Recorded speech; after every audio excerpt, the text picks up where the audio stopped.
Kathak is a classical style of Indian dance, dating back to the 12th century.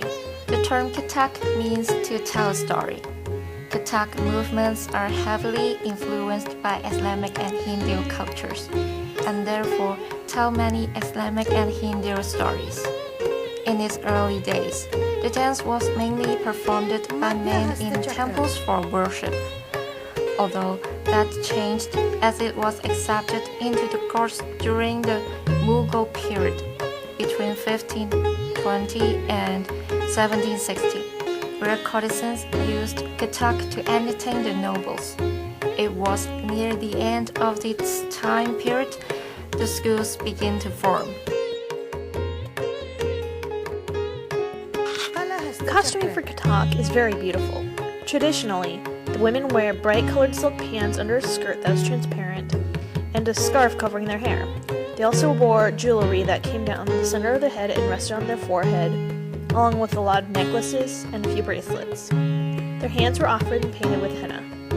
Men usually wear long tunics and only have one or two rings for jewelry. However, the key item in Kathak costumes for both men and women are the ankle bells. Ranging anywhere from 50 to 200 bells on each foot, these bells are a trademark of the Kathak dance and are used to create rhythm and music. The dance technique for Kathak may seem very improvisational. It's actually very precise. Each step taken is planned and can be repeated exactly. Every gesture has a meaning. How the head is held, how high the arms are raised, and even where the eyes look are very deliberate and help tell the story. Hands can be used to symbolize animals and plants. The upper body is held upright and remains relatively immobile. The feet are kept flat on the floor, but are stomped and shaken to precise beat. The pounding on the ground mixed with the shaking of the bells on the fingers create the main source of music in Kathak dance.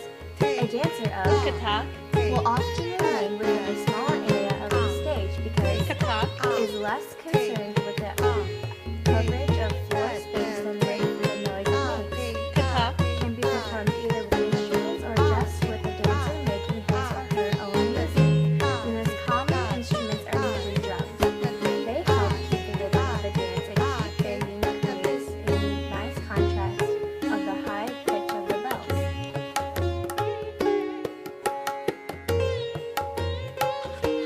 Shavana Narayan is not only India's most celebrated Kathak guru and maestro of present age, but she has also become a living legend who has blazed a trail in Kathak, redefining the ethos and vocabulary of Kathak, bestowing it with the dignity and enriching it with a deeper and wider canvas of expression and dimensions. Every fiber of her body lives and breathes dance.